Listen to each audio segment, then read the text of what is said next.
Hey guys, it's your girl Chrissy Pips and welcome back to 101 Wednesday.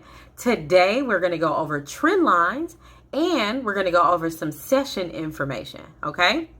Like always, if you enjoy the content on the channel and you don't want to miss out on what's coming up next, please don't forget to like, subscribe, and share.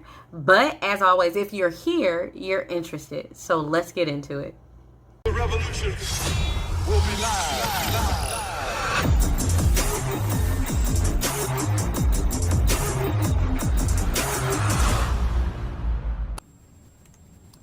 Okay, so trend lines. Trend lines are magical little creatures that constantly should be moving when the market is moving. If you have a new higher high or a new lower low, you should be moving your trend line, right? Because the trend line is just going to keep you in the know as far as what the market is doing. So we're going to use our handy dandy ray tool. And we're going to go to the day time frame because that's where we start our markups. And we are going to start at the tippy top, right? Now, the trick to trend lines is, as far as the starting point and where to end them, is making sure that you are using the candle that was the highest. See the little white candle, see the little hollow pink candle? The candle that's pink close the highest, and we're going to use the wick from that. In order for us to make a trend line in a downtrend, we must have a low, a higher low, a lower low, higher low. We need to have 4 points: A, B, C, D. Okay? And because this went way down here, this is our lowest point, and we're going to use the point that started this lowest point, okay? So we would go right here. Again, it has to be the candle, in this case, that closed the highest, and use the wick of that candle, okay? Now, if this next drop here comes down and becomes lower than this point, then what we would do is check to see if our trend line needs to be moved. Okay? Because like I said, trend lines are active. They're little creatures that just kind of like to go, go, go. And whenever the market moves, you always want to make sure that you're reevaluating them if you need to. That way, you're keeping yourself in front of accurate information. Okay? But let's see. So we have our points. And then as far as sessions go, well, you know what? I'll share a little bit more. So I trade 𝐄𝐃, right? I like 𝐄𝐃. 𝐄𝐃 moves well for me. I do trade Bitcoin as well, but today we're gonna mark up 𝐄𝐃 a little bit. I don't want to give y'all too much of the sauce because you gotta come back for something, right? But in addition to the trend line on the daily time frame, after I add on, like, I find my entry, my exit points, and we'll go over that in a later video. But after I do my trend line on a day time frame, I also go down to the 4 hour, and yeah, I'm in a trade and it's moving. Let's see. That's what that little noise was. But I also go down to the 4 hour because we know this is a downtrending market. But it looks like on a 4 hour, we do have a little upward momentum. We can do an additional line, and we can start it from this point. Now, I do suggest doing top-down analysis because it's going to give you the most information. You're going to know what it looks like on the daily. You can even glance at it on the weekly, because I don't ever want you to get in a trade that is against the trend. So look and see what the overall trend is. On a day time frame, our little trend line is going down because this market is moving down.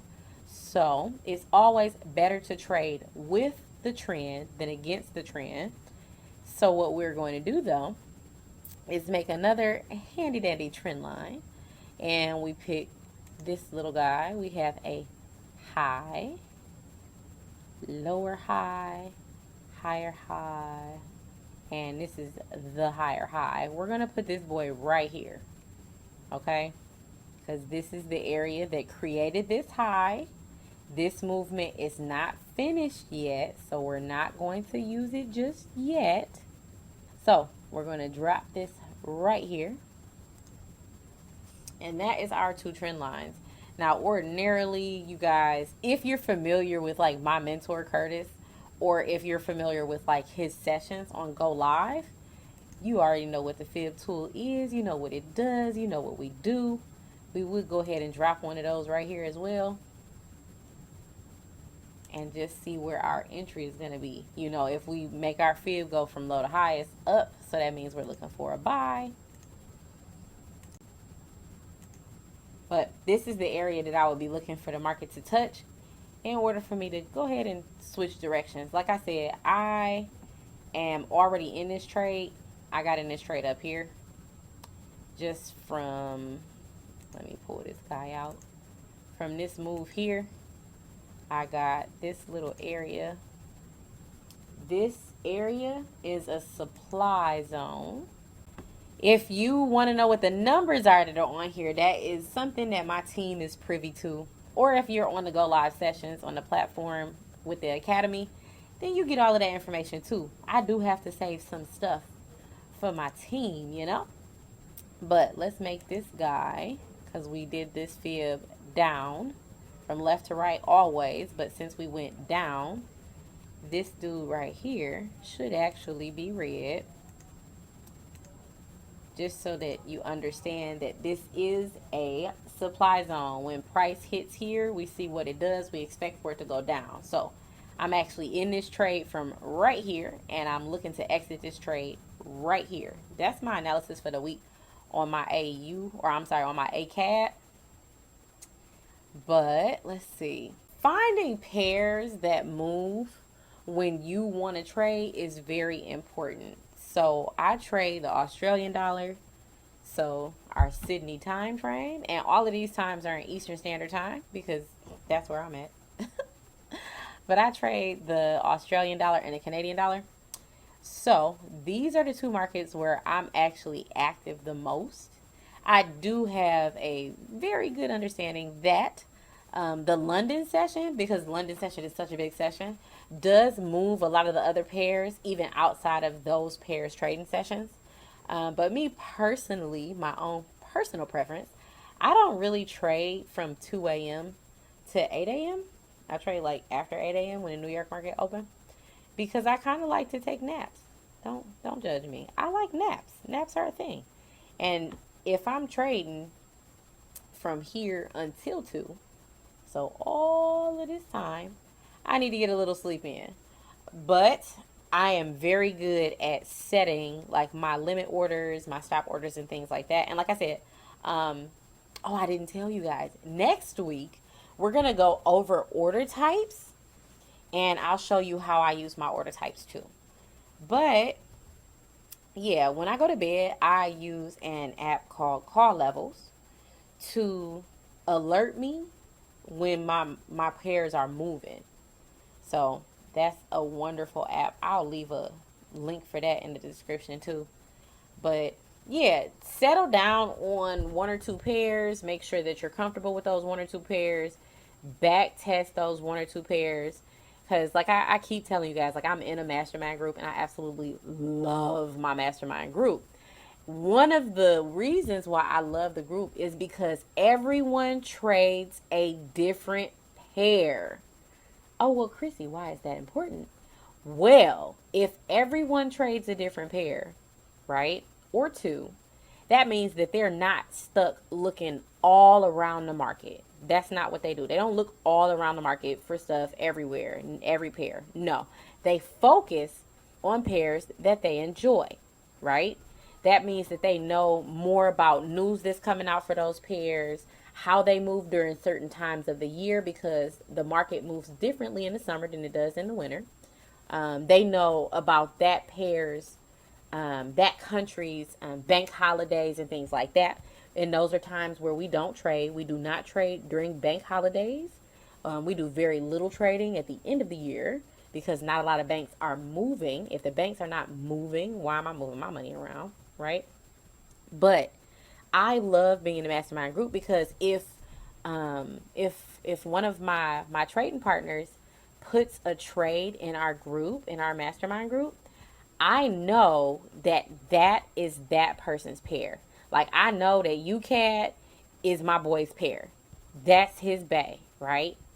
So if he says it's a good order on UCAT, I have confidence in his analysis because we all do our analysis the same way.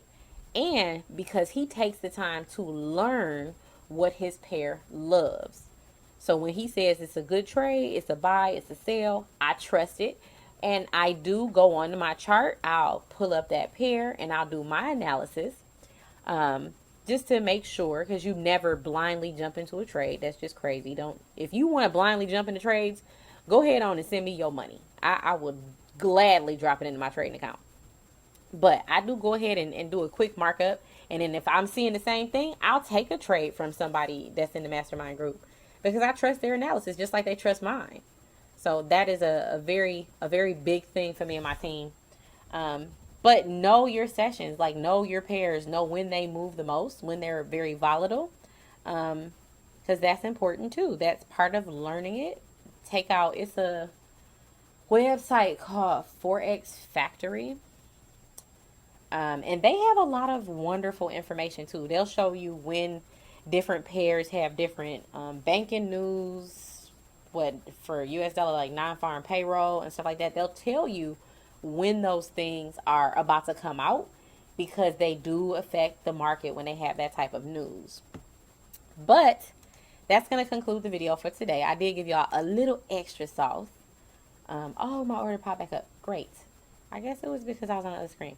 But yeah, like I want to make sure, because if you're familiar with my mentor Curtis, or if you're familiar with his sessions on Go Live, you know that man is a trendline Nazi. Okay, like trend lines drawn out the wrong way make him cringe. So I'm not trying to make that man cringe. I don't feel like being yelled at later. I don't want to be yelled at later. But yeah, so you need a high, low, higher high, or lower high, lower low. And if you're going up, you need a low, high, lower high, higher high. You need 4 points to create a trend line.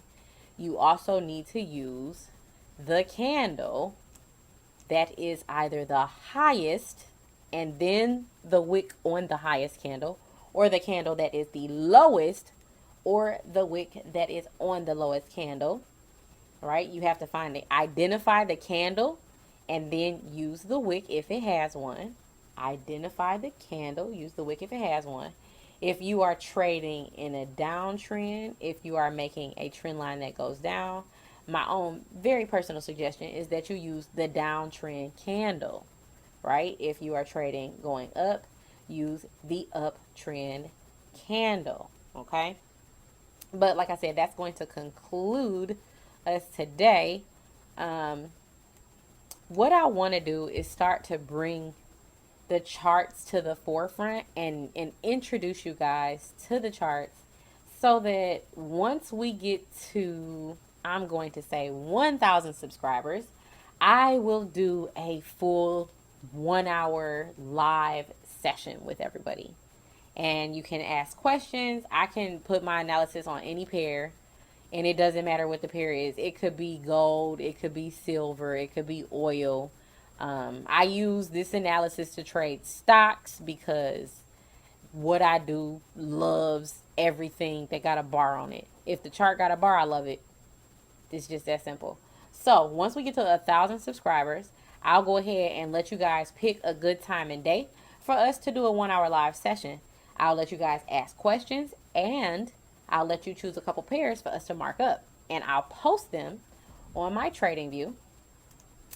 So when I go in, you just hit publish, put all of this information in, just save it. You can follow me on tradingview.com. My name is Chrissy Pips on my TradingView account as well. And you can see my analysis because I told you guys in previous videos, my team and I do markups on Saturdays. And you can see like my analysis for the week when I publish them there. I'll publish them every now and then to share with you guys. Okay, guys, so that's going to conclude today's video today. But this is going to be the new format for how we do our 101 Wednesdays. I want to show you some more upfront personal information to get you guys acquainted with the charts. Okay, next week we're going to be talking about candlesticks and showing you what they do, as well as going over the order types. I want to give you guys that information so that you are one step closer to becoming a full-time Forex and cryptocurrency trader like your girl. But as always, if you enjoy the content and you don't want to miss out on what's coming up next, please don't forget to like, subscribe, and share. But that's all, folks. I hope you guys are having an awesome and productive evening, okay? I'll see you guys on Monday.